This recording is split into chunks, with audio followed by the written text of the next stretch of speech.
You may not like me because of the stance I take on various topics. However, I think you would understand that this case pisses me off, not only because the people involved in this case were responsible for the brutal death of a baby, but the fact is, the only person that was apprehended so far was sentenced to only 45 years in prison. I'm guessing I would hope that you would understand why I say that this is a mockery of justice and that the person should have been facing death, should have been sentenced to death. It's in Oklahoma. It's in Oklahoma. Oklahoma is notorious for the death penalty. Why the fuck was it that this person only got 45 years in prison? My name is Jeff, aka GCurse. Welcome to another installment of Unsolved Mysteries Commentary. In this video, we will be covering the case from Unsolved Mysteries called The Warner Child Killer.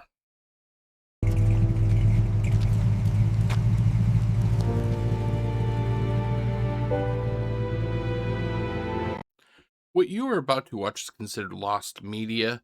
This case has been scrubbed from the streaming platforms that Unsolved Mysteries is part of. And because of that, this case is actually pretty difficult to find.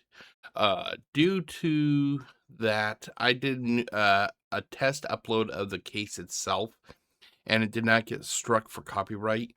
So because of that, I'm going to take a risk here and remove the transparency and see how it goes. So yeah, for viewing pleasure and everything. We'll see how this goes. Let's get started. 3, 2, 1. Tonight, authorities are desperate for clues in the tragic death of a tiny baby girl who was murdered on November 12, 1991. I apologize about the video quality. A lot of these lost media cases that is no longer streamed. These are like the old VHS master copies that you see, so that's why you see like a little bit of the distortions and everything. Because of that, the video may not be the best because it's not been digitized professionally.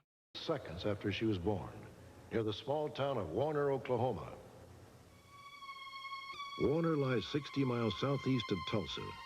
This senseless act of brutality took place in a wooded area just 1 mile off Interstate Highway 40. This pisses me off. There are adults who would love to be parents. I would love to have a kid of my own. I don't. There are people that would give anything to have their own child. And this lady had a child, and she was instrumental in the death of that child. Or that baby. This baby didn't get to live for 10 minutes before it was ruthlessly killed. That afternoon, a hunter heard the cries of a woman giving birth. From across a lake, he watched helplessly as a woman's male companion beat the newborn infant to death. The couple then quickly disappeared. They left the baby's body behind, stuffed in a plastic trash bag. So in this hour of grief, I hope that we can find comfort in knowing It takes a very cruel monster for them to do something like that to a baby. A baby can't even defend itself. Only a couple of seconds old, and they already killed it. She had options. She could have gone to any, because if I remember correctly, you can go to like a fire department, like fire station, or a hospital, and you can ask them to take care of the baby, and I think that helps the adoption process. I may be wrong. Here, let's actually do some research, shall we? Let's do some research. Let's do some research.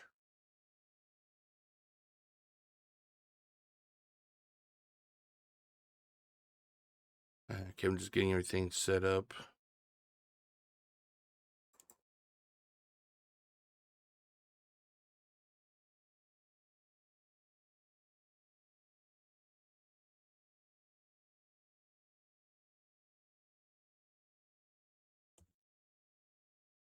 Okay, up here.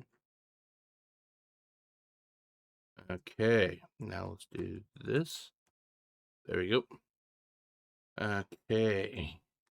In the United States, can you leave a baby at a fire station or hospital. Safe haven law. That's what I was thinking of. See here. That's what I was thinking of. It was called the safe haven law. But let's see. Let's go into that a little bit more. While that's loading, I'll just do a quick. See here. Safe haven laws, colloquially known as in some states as Baby Moses laws, is a reference to a figure. Okay, let's see here. Okay, here let's. Sorry about that. Safe haven laws, colloquially known as Baby Moses laws, is a reference to a figure. Let's see, a statute. Are statutes in the United States that decriminalized the leaving in of unharmed infants with statutory designated private personas, so a child becomes a ward of the state. All 50 states, the District of Columbia, and Puerto Rico have enacted such statutes.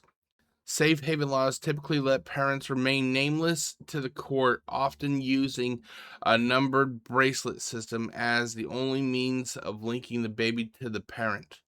Some states treat safe haven surrenders as child dependency or abandonment, with a complaint being filed for such in juvenile court. The parent either defaults or answers the complaint. Others treat safe haven surrenders as adoption surrenders, hence a waiver of parental rights, see parental responsibility, police stations, hospitals.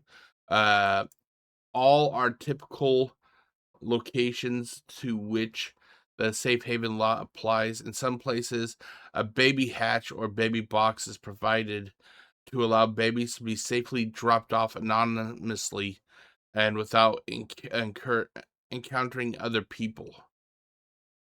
And then it goes on through that, but that's basically what I was talking about. This fucking monster, this zombie, whatever you would like to call them, she had options.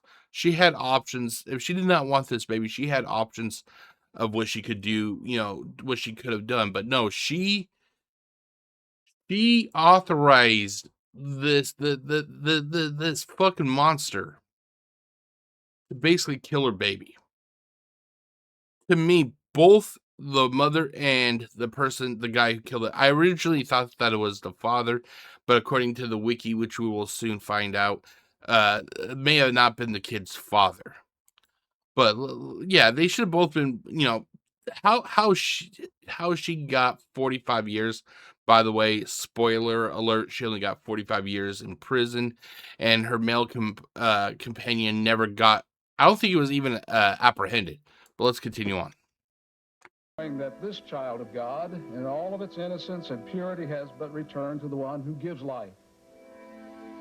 8 days later, more than 100 area residents attended a poignant funeral service for the little girl, known only as Baby Jane Doe. Local law enforcement officers served as pallbearers, and Sheriff Bobby Gray has issued an urgent plea for information. We're still asking people if they know something to call us, and I think our best chance is for some of the family or some of these people to realize what has happened and then call us. Authorities still know very little about the couple responsible for the death of Baby Jane Doe.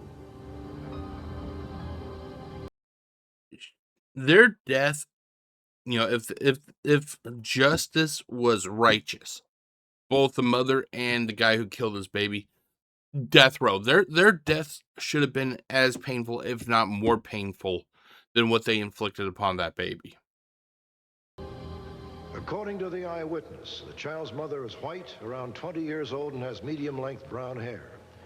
She's approximately 5 feet 5 inches tall and slender.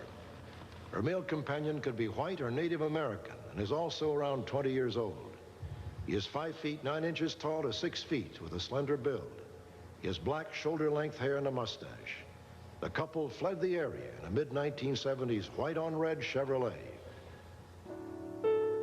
There is a $1,000 reward being offered in this case. It's said that this baby's life was literally distilled down to just $1,000.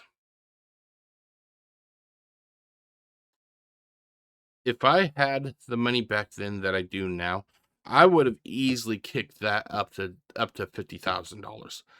You know, you if you want results, you have to give a lot of money. That's one thing I've learned is the more money you offer, the better your chances will be of getting the results that you want. If you have any information, please contact the McIntosh County, Oklahoma Sheriff's Department or write to Unsolved Mysteries, P.O. Box 11449. Okay. Okay, so that is it for that. That was the case of the Warner child killer. But yeah, when we return, it will be with the case Wiki.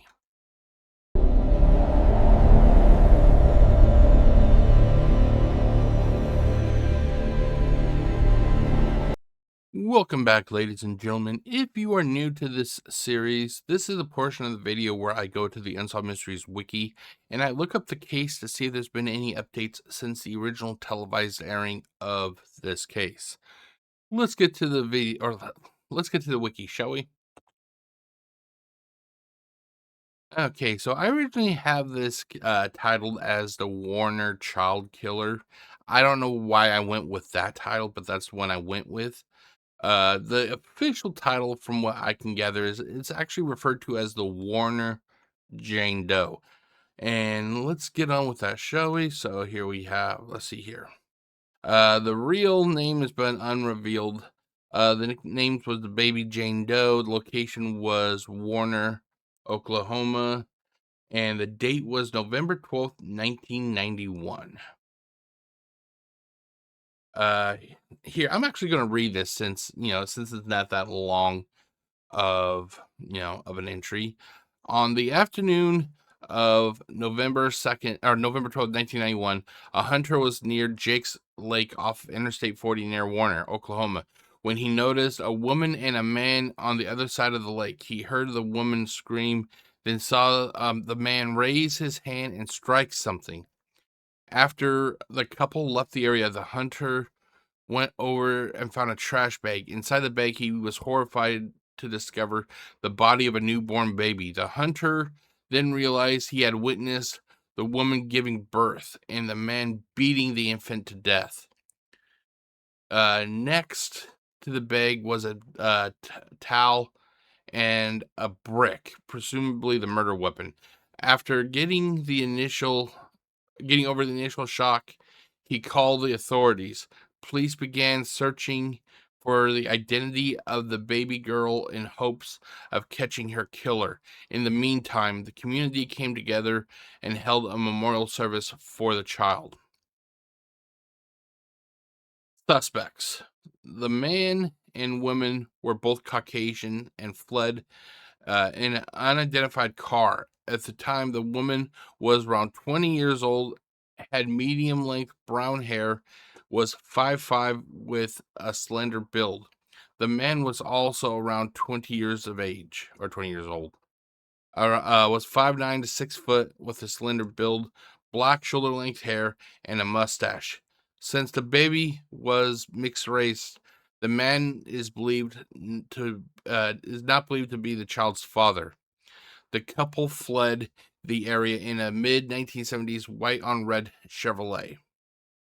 Now, my initial take is that this guy, he probably didn't want to take care of a baby that was not his, so he basically decided that he was going to kill this baby. And the fact that the mother, she probably, odds are she could have been unemployed. She probably did not have much of a social system, and she decided, I need this guy in my life. He's my provider. I need him. I have to let him do this if I want to continue being able to make it to the next day, which is freaking sad because we have those the safe haven laws and everything that we talked about earlier in this video. Extra notes. The case was first featured as part of a special alert on the December 18th, 1991 episode. It was excluded from the film rights release of the series, and this is why I mentioned that basically this is it's lost media. You will never, unless for some reason Cosgrove and Muir decides to change their mind, which I highly doubt. You will never find this on streaming. You just will not. You will have to go kind of through, like, like say, oh God, I can't recall what the name of the website is right now. What's the name of it? Oh God, there's a website. Hold on, let me pull it up. I'll tell you what it is. Hold on one second. Okay, I am back. It's the Internet Archive. I'm not sure if it's still there, but the Internet Archive is actually where I came across this video originally. It may still be there, it may not. It just depends on how things go. But sadly, due to the fact that, this is considered lost media, you will never see this on like YouTube or anywhere else that Unsolved Mysteries is streamed. Which is kind of sad, because ultimately, at the end of the day, the case fully has not been solved. In my opinion, by not keeping this case streaming or whatever you want to call it, by not doing that, it allows the killer, basically the guy who killed this baby, to walk free, because nobody is going to be looking for him. Nobody is going to keep this case in mind, because it's no longer being streamed. But enough about that. Let's continue on, shall we? Hold on one second. Okay. Results. Unresolved. In 2009, DNA evidence from the crime scene was placed into CODIS. It was matched to a third party. Hold on. There we go. It was matched to a 37-year-old Virginia woman named Penny Anita Lowry, who was determined to be the baby's mother. She was placed in the database after she was convicted of wire fraud. At the time of the murder, she was 19 years old. Oh, she was a 19-year-old college student at the Connors State College and went by the name Penny Varnell. She has been interviewed shortly afterwards. She had been interviewed shortly afterwards. Another student told police that she looked pregnant, but had gone away and came back telling everyone she had surgery to lose weight. When questioned, however, she denied being pregnant because, murder is against the law. After the DNA results came back in July 2009, Lowry was arrested. She was let's do this.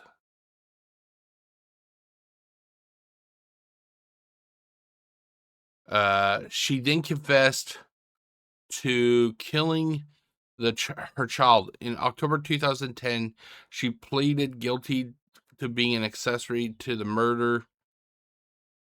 She was sentenced to 45 years in prison. 45 years. This is what's wrong with the justice system. You can literally take a life and you do not forfeit your life.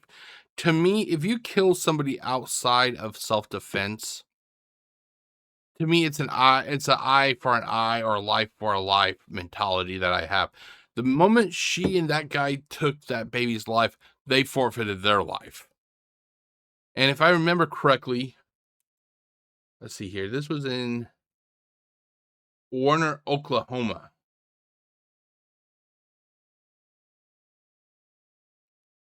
Let's see here. Okay, yeah, does Oklahoma have the death penalty? Yes, Oklahoma has the death penalty and is one of the most active states in the U.S. for capital punishment. Why the fuck is it that she was able to kill this baby and she only got 45 years? To me, that is like, that is That is like a gross injustice. It's an injustice of the justice system. Basically, it's telling people that they can kill people and not pay the ultimate price. But it's also an injustice to that baby. That baby didn't even get a chance to live, and its killer continues to exist. How is this fair? She should have been put on death row as soon as that court case was concluded. For reasons unknown, she refused. Let's see here. She refused to name the man who helped commit the murder. DNA testing also identified the child's father as an African American man living in California. However, he is not considered a suspect because the male attacker was described as Caucasian.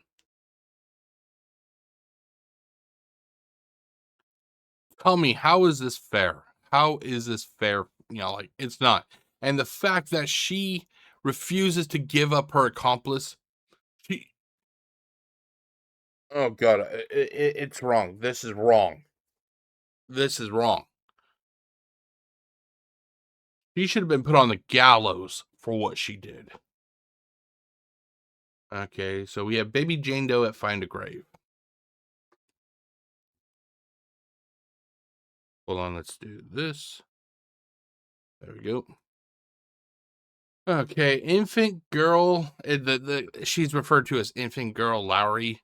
Date of birth was November 12th, 1991, in Checotah, Oklahoma. Date of death, sadly, November 12th, 1991, in the same location. She is buried at Green Lawn Cemetery in Checotah, Oklahoma. There you go.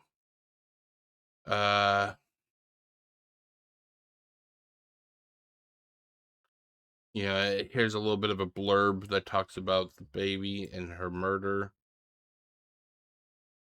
And sadly, I think we only have, we have a couple images here. Here's basically a cross and the tombstone.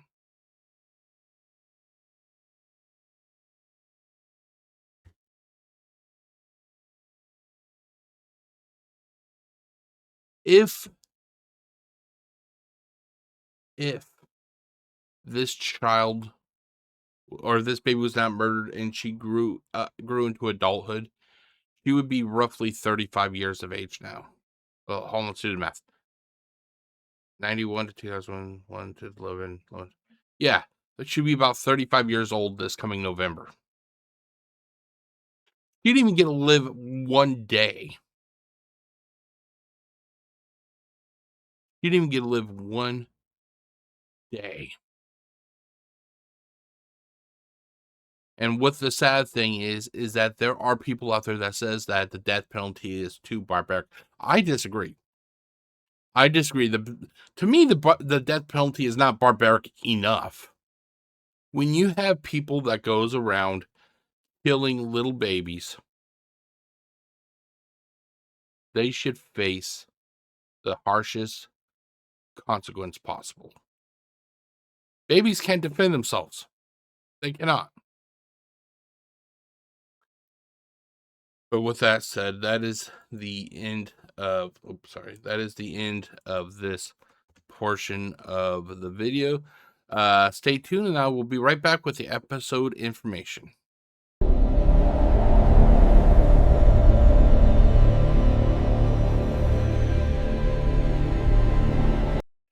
Here we are with the episode information.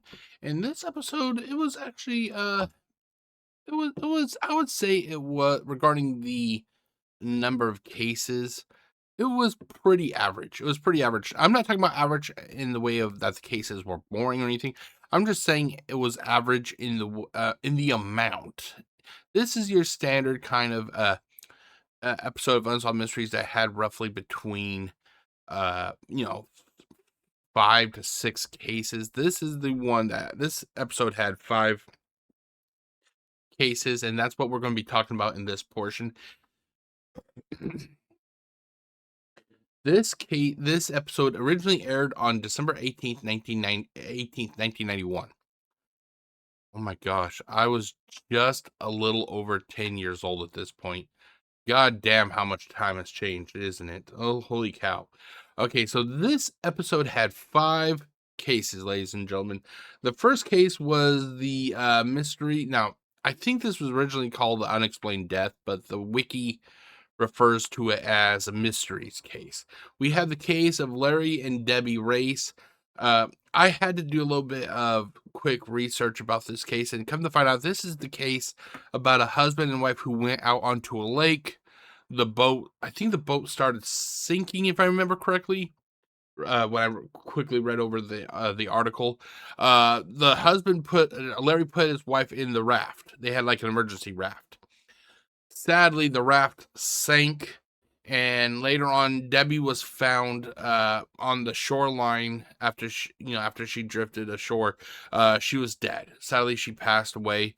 Uh, the primary belief is that Larry killed his wife. I can't recall what the reason was. It could have been could have been life insurance. I'm not sure. We will cover this case in the future, but I think that's what it was. It's believed that Larry, he basically swam underneath the raft, because I think he told Debbie, that he was going to go back to where the boat was and see if he could do something. I can't recall exactly, but then while he was going back, he actually went under the water and used a knife to slash the emergency raft, thus causing it to go under, and Debbie to lose her life because the water was extremely cold that time of the year. Up next, we have the case of Jim Burnside. This is a case I recently covered, and this guy he's a monster. He is a monster. If you were to go into Grok, or go into an AI and go create an image of a person who lacks empathy, create an image of a person who just does not care for anyone but himself, create an image of what you think a killer would look like, I would make you a bet, 99%, that it would closely recognize, the results would closely be that of Jim Burnside. Jim Burnside terrorized his family. He threatened to kill his kids, and he ultimately killed his own children's mother. He chased her down in a parking lot, and he stabbed her, not once, not twice, not 3 times, but numerous fucking times. It is believed that his wife was dead before half of those stab wounds were inflicted upon her. The guy is a monster. Thankfully, he was apprehended, and I think he died in prison. Up next, we have the case that we just covered, which was the Warner Jane Doe, or Baby Jane Doe, or Warner Baby Jane Doe, sorry. Up next, we have this case. Oh my God. This episode of Unsolved Mysteries, now that I look back at these cases pissed me the fuck off.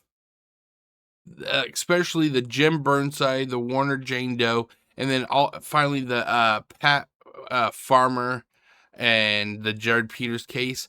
Basically, this was kind of a dual case. The authorities were looking for Pat Farmer. Basically, Pat Farmer kidnapped her grandchild, Jared Peters, from his mother, and she basically she basically tried to paint Jared's mother as a bad person, and come to find out, Pat Farmer was she was indoctrinating Jared into Satanism. Yeah, she's a truly heinous person. Thankfully, by the end, after the case was aired, Jared was reunited with his mother. And then we have the Lost Loves case of Helen Rose. Basically, back in the old days, I think it was just around World War II. I think it was, maybe later. I'm not sure exactly the time frame. But Helen Rose, she was part of the Ojibwe, I think that's how you pronounce it, uh, Indian group in Canada, Manitoba, Canada. And she wanted to join, I think it was the Air Force, the Canadian Air Force, if that's what it was. And basically, her family forbid her to do it. They told her she's not going to do it, and she ended up doing it anyway. And she ended up breaking off contact with her family, and ultimately the family was trying to find her. Thankfully, this case did have a happy ending. The family was reunited, and Helen would talk to her siblings and her family up to the point where she finally passed away. But that was the case, or the episode that the Warner Jane Doe that it was part of for this date. Overall, like I said, this was a pretty average, and the amount of cases. We had 3 cases that really just pissed me off. We had the Jim Burnside case, the Warner Jane Doe case, and the Pat Farmer case. I look at things, I'm not sure the right word is analytically, but the prosecution was not able to prove that Larry, without a shadow of a doubt, killed his wife. So I'm not really going to, say that Larry's guilty or innocent. I just don't have all the evidence. And I am actually glad that Helen Rose was able to locate her family. I come from a family where the majority of the people in my area are dead. I don't think there's anybody actually left in this area. I have my father, but he lives up north, so I rarely ever talk to him. And then the rest of my family is just out of this area. So, it's nice when you can reunite with your family. But that is it for this portion. I will be right back with my final thoughts. So stay tuned, and I'll be right back.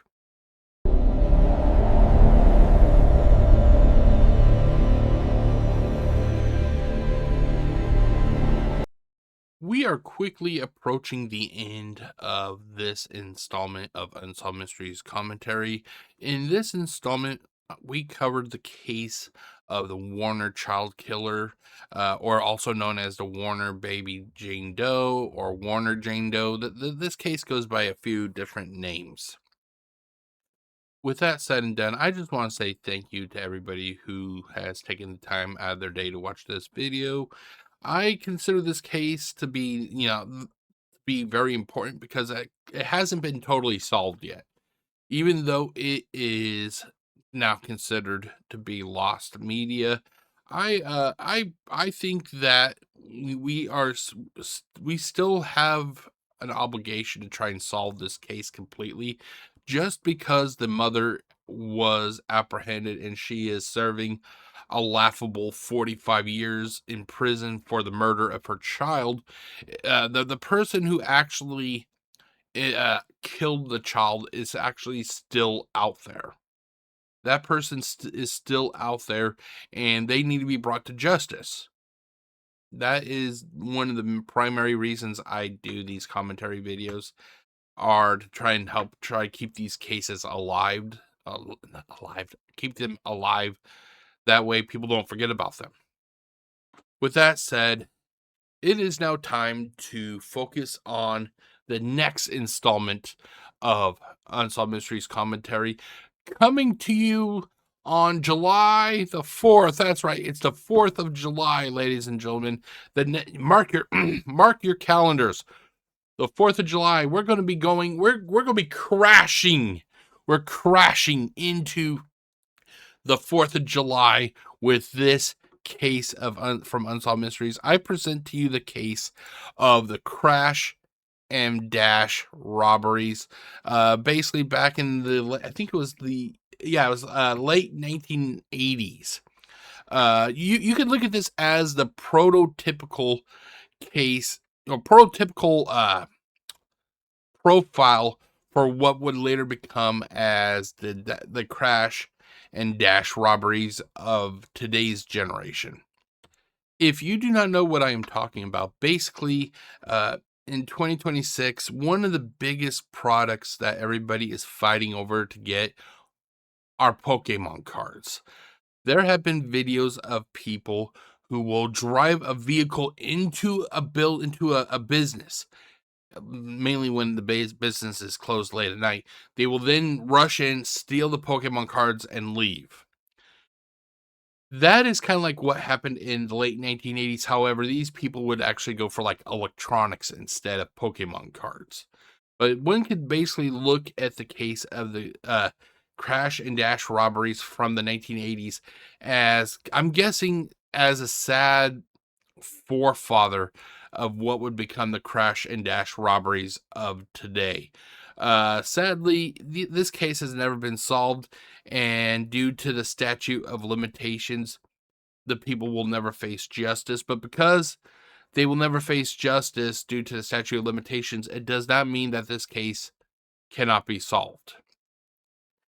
So hopefully one of these days, this case will be solved. This is also what I consider to be lost media. It is not available on streaming.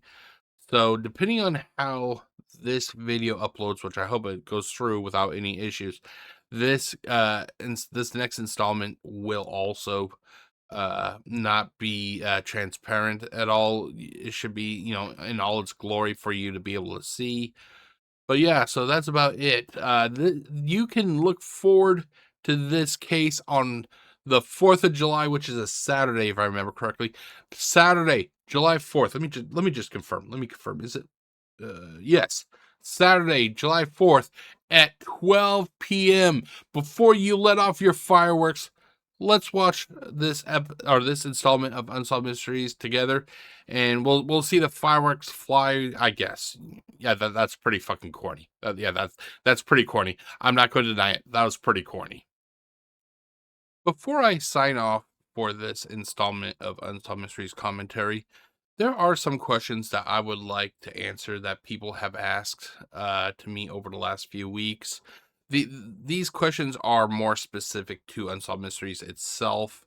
I actually covered these questions in the previous installment of Unsolved Mysteries Commentary. However, due to the video being blocked on YouTube, the video was only viewable on Facebook, and I'm not sure how many people went over there to watch it. So if they did not go there to watch that installment, which was about Mabel Woods, they missed the questions, the Q&A portion, basically. So I figured, you know what, let's do the Q&A portion again. These are basically going to be the same questions, but let's get to it, shall we? So let's do this. So the first question, ladies and gentlemen, comes from Wayward Legacy 67. He goes, "Hey GCurse, I like your content, man. I cover Unsolved Mysteries on my channel myself. I was curious, have you ever had trouble with the creators of Unsolved Mysteries for using the logo and some of the footage in your content? I remember they came after me years ago because I had a logo in my thumbnail at the time." And this was actually asked, conveniently enough, which we talked about previously in this installment, the Jim Burnside case. That's right, the Jim Burnside case.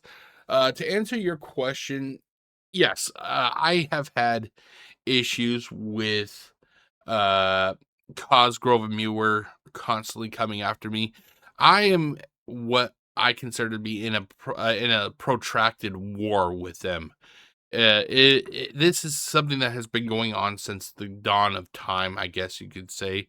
I'm being kind of, sarcastic regarding the length of time. However, for me, it's been going on since like the early 2010s. You can literally make the video as transformative as you can, like what I do with this. However, they will still go after you. I've faced off against them as Cosgrove and Muir when they first, started, when they first learned that they could target people on YouTube. And then I've also dealt with their little attack dogs, either Filmrise or Shout Factory. It just depends on who sees it first, and they go, they try their shit. The key is to make it as fucking transformative as you can. Uh, that's why I use the transparency for 99% of all these cases. And that is a major way that you can kind of make it transformative. However, another thing I do, which a lot of people hate, is the constant pausing. I will pause the videos to give you my thoughts, because if you can break it up, the system for YouTube also acknowledges that you break up the video by pausing it and you interject your commentary. So that kind of makes it also fall under fair use. However, like I said, Cosgrove and Muir, to me, they are the worst kind of hypocrites, because they will talk about how grateful they are for the viewers of Unsolved Mysteries, and how they enjoy the viewers helping get the cases solved. But when the viewers do something like a commentary video, they will strike it down. They will copyright claim it, which is fucking hypocritical, because of the fact that they say that they encourage audience participation, but when the audience actually goes to try and participate and try to help keep these cases alive and help get them solved, that's when they have an issue. It isn't so much an issue of the cases being solved. They quite frankly, I believe that they don't care if these cases get solved or not. I think that they personally just don't like the thought of anyone making money off of commentary videos, which is kind of sad, because, like, for me, for example, and I'm pretty sure for you also, our channels are not monetized. I get no financial, financial gains from these type of videos. This is a hobby of love that I do, and the fact that they are silencing individuals for simply trying to help get these cases solved, to me, that is a major crime in itself. But yeah, so I've been here doing this since, like I said, the early 2010s, and I consider the early 2010s to be the golden age, one could say, of Unsolved Mysteries commentary videos. There used to be hundreds of people who would do commentary videos that would give you their thoughts, their insights, that they had a genuine love of doing like what I do now. But then about 2013 came, and it's what I refer to as the Great Purge. It's kind of like the Jedi Purge from Star Wars, but the Great Purge for YouTube. Basically, hundreds of channels were basically struck down because Cosgrove and Muir, uh, they were basically they're stuck in the old ways of Hollywood. They don't view the internet as a legitimate way to help get cases solved. They just view it as a money-making opportunity, and which is kind of sad. It's fucking sad. But I hope this answered your question. Up next, we have another question. This one comes from, let's see here. This one comes from Misty Rider / ZG3KF. It's cases like this that make our generation more aware. It's why we know better. And she's referring to the Amber Schwartz case that I covered a while ago. Basically, Amber Schwartz was a child who was kidnapped. And I do agree. I agree that it's things like this that happened in the past that makes us more observant, and we have more precautions in the future. A lot of people say that back in the 80s, 70s, and 80s, and 90s, that you could literally let your kids go outside and it was safe. I kind of disagree. And the Amber Schwartz case was a primary example of that. It's just we did not have the technological advancement level, or the level of technological advancement that we do now. So when a child was kidnapped back in the 80s, the most you could hope for would that it would reach the evening news. We didn't have Amber Alerts back in the 80s. We didn't have the internet as we now know it back in the 80s. We didn't have social media back in the 80s. I would make you a bet that if we had the technological advancement of 2026 that we did back in the 1980s, I'm pretty sure that we would have actually been able to solve the Amber Schwartz case pretty damn quickly, because with the proliferation of, like, say, security cameras or websites like Facebook and Twitter, word would get out a lot quicker that a child like Amber Schwartz was kidnapped. And maybe, just maybe, if we had the technology back then that we do now, Amber Schwartz would have still been alive. But I hope, I just want to say thank you for your question. Up next, we have a question from Chris Anderson, 7984. Sorry, 7984.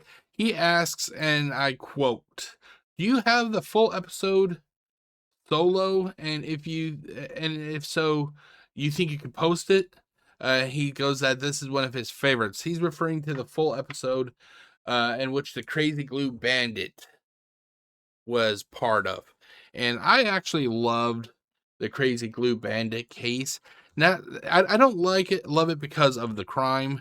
As you know, I have a strict no tolerance policy when it comes to crimes. However, just because I don't like the crime, it does not mean I cannot appreciate the level of planning that went into doing this crime. This wasn't your simple crash and smash robbery that somebody did. This guy actually, this was like some Ocean's 11 level of planning here, ladies and gentlemen. And sadly, to answer your question, Chris, I do not have the full episode that this case was part of. I got this off of the Internet Archive, and basically the Internet Archive, it's kind of fractured when it comes to Unsolved Mysteries. You'll find compilation uploads, or you'll find simple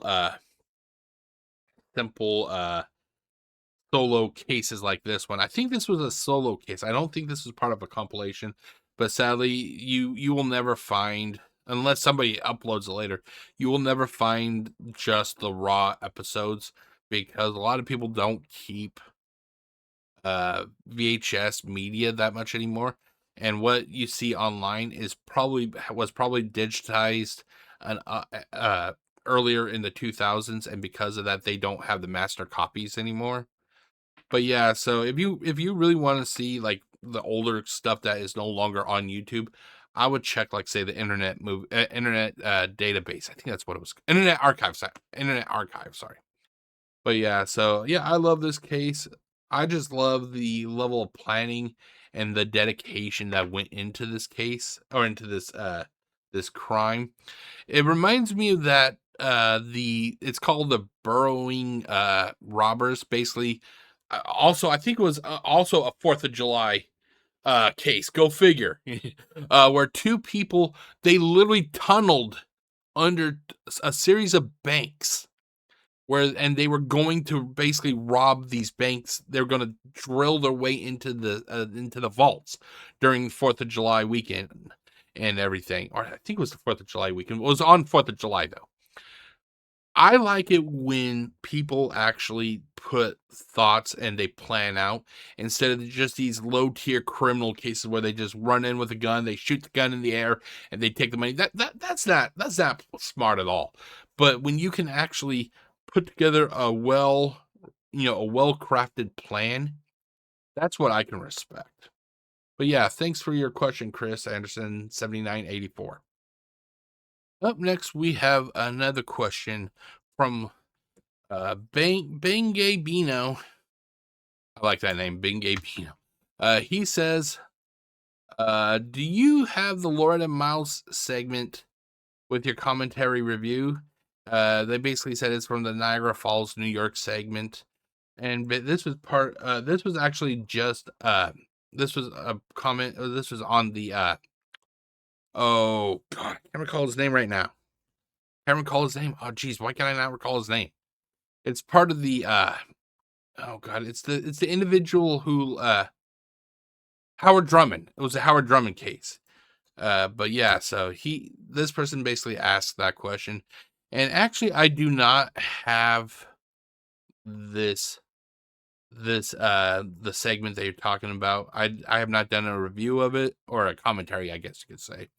I've not done a commentary of it. I originally went to look for your question, but it looks like you deleted it, but I don't know why you deleted it. But yeah, so I I just want to let you know that I do not have this uh this I did not do a commentary of it, but because you did ask, I am going to do a commentary of it later.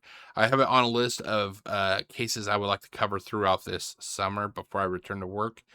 But yeah, so I hope that, that answers your question.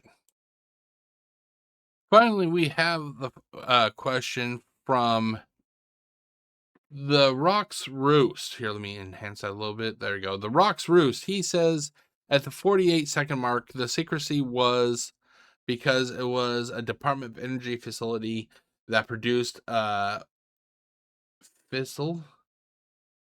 I'm not sure what you meant by that. I think you meant to say nuclear material. I may be wrong, though. Used in atomic weapons, which you later pointed out. LOL, good job, man. This is part of the Dave Box case that I covered a while ago. I love the Dave Box case. It really goes to show exactly how it can go to show how evil people can be towards each other. But to answer your question, or to answer your statement, yeah, no problem. I'm glad you liked the video. To just, if you, just stay tuned, and I'm always going to try and release more cases. It's just based on my free time and everything. But I'm glad you like this case, and I'd like to know what you thought. Do you think that he was killed because he knew something? What do you think? But that is it, ladies and gentlemen. That is the end of this installment of Unsolved Mysteries Commentary. In this video, we covered the case of the Warner child killer, or Baby Jane Doe, or Warner Jane Doe. It's a particularly sad case because, like I said, a child that was only a few minutes old, not even a few minutes, possibly a few seconds old, was brutally murdered for no reason. The mother, she was only sentenced to 45 years in prison. The guy who actually killed this baby has never been located because the mother remains tight-lipped. She refuses to give any information about the guy who killed the baby. If anything, she should be forced to stay in prison past her release date, or her amount time served, until she gives up the name of that person. If this justice system was righteous, if she didn't get sentenced to death, then she should be told, you're not getting out of prison until you give us the name of the person that killed that baby. But the justice system doesn't work like that because it is at its core flawed. It is at its core flawed. But I just want to once again say thank you to everybody who has watched this video, and I will see you next time. Remember, July 4th at noon. We're crashing into the 4th of July with the case of the crash and dash robberies. Until then, I will see you next time. My name is Jeff, aka GCurse, wishing you all a great day. Stay safe, everybody. Peace out.